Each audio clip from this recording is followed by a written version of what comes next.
দুর্যোগের মাঝে ওদের জীবন বারবার এলোমেলো হয়ে গেছে, তবুও তারা হাল ছাড়েননি।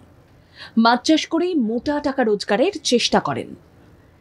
এবার রেমাল ঝড়ের জন্য সুন্দরবনের মৎস্যজীবীরা ক্ষতির মুখে পড়েন। তাদের প্রচুর মাছ নষ্ট হয়, টাকা জলে চলে যায়। তাই মাছ চাষের মাধ্যমে আবার নতুন করে জীবন শুরু করার পণ করেছেন কুলতলির মৎস্যজীবীরা। সেই সব মৎস্যজীবীদের জন্য সাহায্যের হাত বাড়িয়ে দিল মৎস্য দফতর। এতদিন নির্বাচনী বিধি লাগু থাকায় কোনো সাহায্য করতে পারেনি প্রশাসন। এখন ভোট মিটতেই দেওয়া হচ্ছে সাহায্য, তুলে দেওয়া হচ্ছে বাগদা চিংড়ির মিন। বিনামূল্যে এইসব মিন পেয়ে অনেকটাই সুবিধা হচ্ছে তাঁদের। কুলতলি পঞ্চায়েত সমিতির সহায়তায় শতাধিক মৎস্যজীবী পরিবারের হাতে তুলে দেওয়া হয় বাগদা চিংড়ির মিন।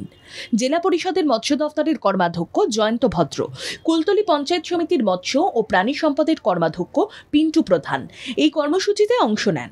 মৎস্যজীবীরা মিন সহ অন্যান্য সাহায্য পেয়ে নতুন উদ্যমে মাছ চাষের উৎসাহ পাচ্ছেন।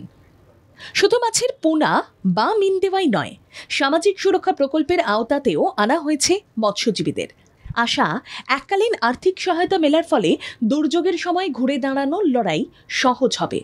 এছাড়াও মৎস্যজীবীদের কল্যাণে চালু করা হয়েছে সমুদ্র সাথী প্রকল্প।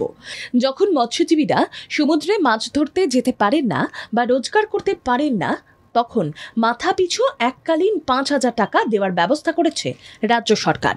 সব মিলিয়ে কৃষকদের মতোই অসংগঠিত শ্রমিক বা মৎস্যজীবীরাও জীবনের সুরক্ষা পাচ্ছেন। ব্যুরো রিপোর্ট, বাংলা জাগো।